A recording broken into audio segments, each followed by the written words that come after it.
OKS2I, c'est le podcast pour tout savoir sur S2I. Salut à tous, je m'appelle Sylvain et vous écoutez OKS2I, le podcast pour tout savoir sur le monde numérique et technologique. À chaque épisode, on reçoit un ou plusieurs intervenants qui nous apporteront leur regard d'expert sur une techno, un métier ou un sujet d'actualité. Pour ce nouvel épisode, j'ai voulu en savoir plus sur le métier de Product Owner.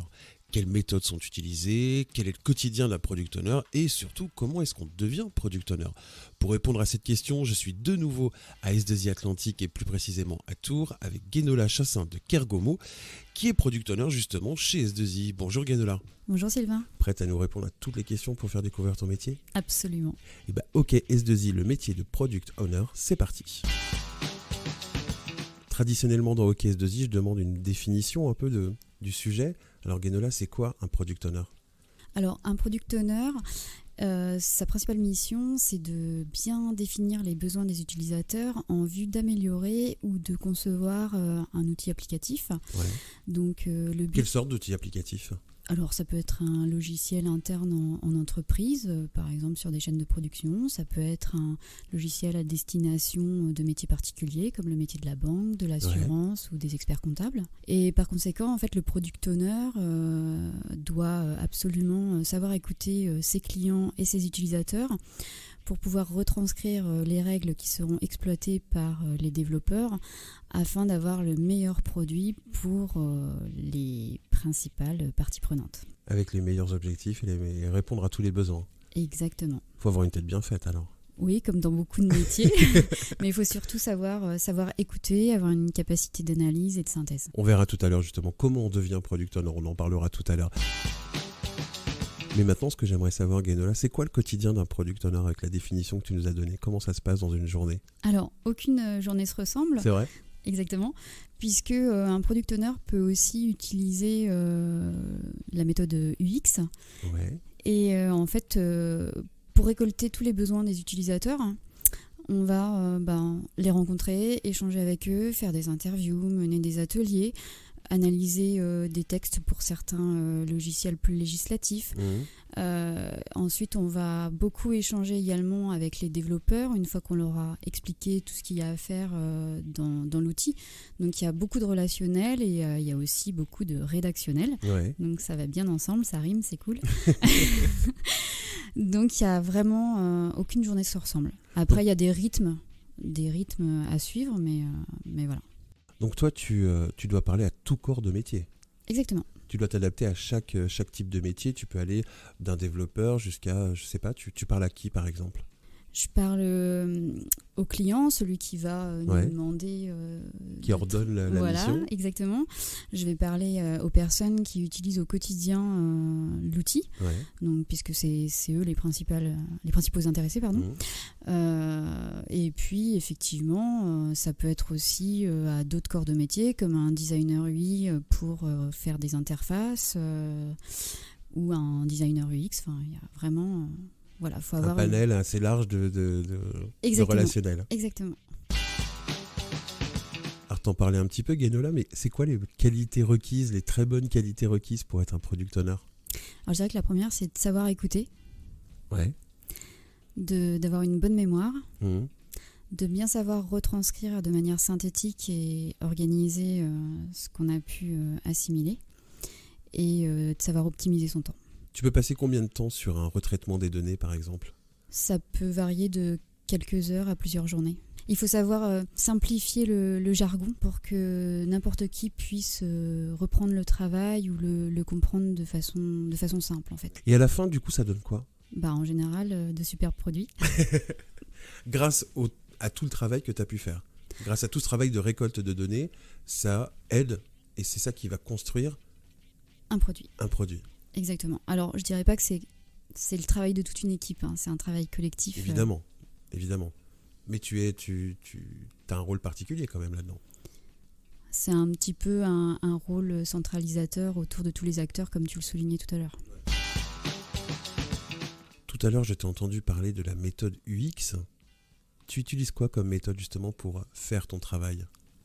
Alors, Ça dépend de ce que souhaite le client, puisqu'on s'adapte toujours à la demande. Là, sur une dernière mission, on a utilisé l'UX. Donc, grâce Alors, c'est quoi l'UX ? L'UX, c'est un vrai métier. C'est l'expérience utilisateur. En fait, on fait des immersions avec les utilisateurs, on les interviewe, on travaille vraiment en proximité avec eux pour bien comprendre ce dont ils ont besoin aujourd'hui et ce dont ils n'auront plus besoin demain. Il y a aussi la méthode agile qui rythme le cadencement du travail et qui permet de livrer régulièrement des petits bouts de fonctionnalité pour les valider avec le client, au lieu d'un coup, au bout d'un an, 1 an et demi, livrer à une grosse machine qui pourrait ne pas être complètement adaptée aux besoins. C'est ça. Guénola, comment est-ce qu'on devient product owner ? Alors, il y a plusieurs solutions. Soit on est issu du métier, par exemple le métier de la banque, et on sort de cette expérience bancaire. On a envie de se reconvertir. On part dans une boîte en informatique, et puis là, on maîtrise le métier, donc c'est easy. Soit on fait déjà partie du monde de l'informatique, et en informatique, ce qui est bien, c'est qu'on peut passer d'un métier à un autre. Donc on peut être développeur, passer product owner, ou par d'autres biais. En fait, il existe des formations qui peuvent aider à se reconvertir, en l'occurrence. Tout le monde ne peut pas le faire. Alors, il faut certaines qualités. C'est vrai. Comme on en a parlé métier. tout à l'heure, mais est-ce que tu peux aller plus loin dans la définition des qualités ? Est-ce que c'est important ? Tout à fait. Donc, je vais les reprendre. Donc, il y avait déjà la capacité d'écoute, puisque, comme je te l'expliquais, Sylvain, c'est important d'aller rencontrer les utilisateurs, les clients. Donc, si on ne sait pas écouter, on peut penser que c'est simple, mais c'est pas si simple que ça. Savoir écouter, de comprendre ce que veulent les personnes. Clairement. Il y a aussi des capacités de synthèse, puisqu'il faut savoir retranscrire ce qui nous a été dit. Sans perdre l'essence. Sans perdre l'essence, puisque on tombe sur des gens plus ou moins bavards. Évidemment. Voilà. Il y a aussi de la patience. C'est-à-dire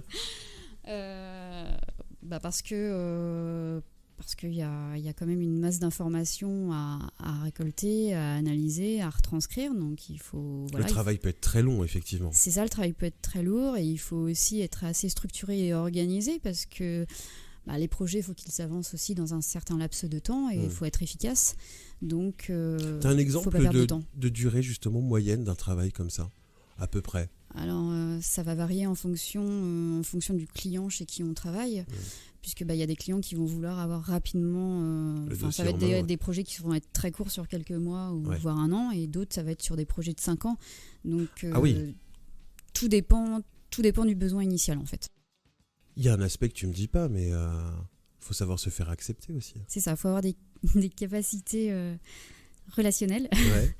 Donc, ça se travaille ou pas? Alors oui, je pense que même si quelqu'un à la base ne se sent pas à l'aise dans le relationnel, il peut le travailler. Faut un peu se forcer, mais sinon faut savoir s'adapter à son interlocuteur.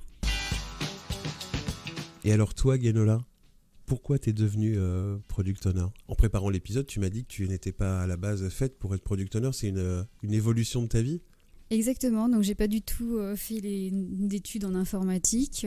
Tu viens de quel monde? Alors j'ai fait du droit et un DESS en gestion des entreprises, donc ça n'a rien à voir avec le monde de l'informatique. Ah, ça structure bien quand même. Oui. Ça doit t'aider, ça. C'est ça. J'ai commencé ma carrière en banque. Ouais.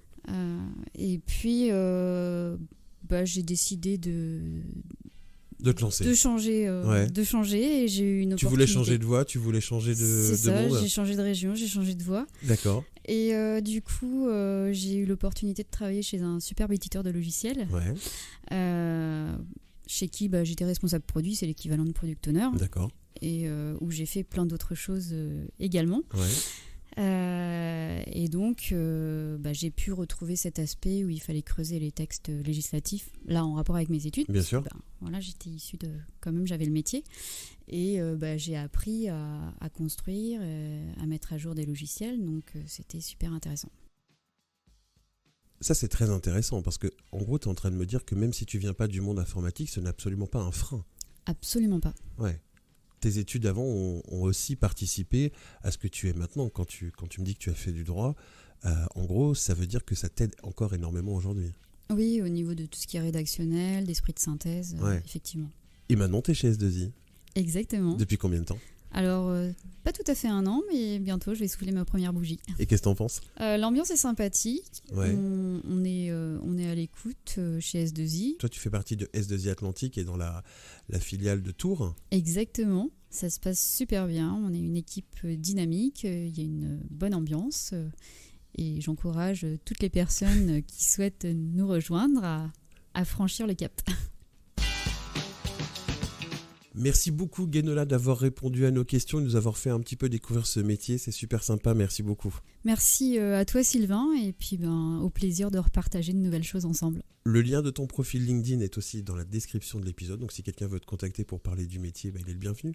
Avec plaisir. Et j'en profite aussi pour remercier Julien Martin qui nous a accueillis dans ses locaux de S2I Tours. Merci beaucoup Julien. Si l'épisode vous a plu, vous pouvez mettre des petites étoiles sur Apple Podcast et maintenant aussi sur Spotify. D'ailleurs, tous nos épisodes sont disponibles sur toutes les plateformes de streaming et même en ligne. Si vous avez des idées de thèmes pour l'émission, n'hésitez pas à fr-ok-podcast@s2i.fr. Je vous jure, on n'a pas trouvé plus court pour l'adresse mail. Nous, on se donne rendez-vous très bientôt pour un prochain épisode. Salut!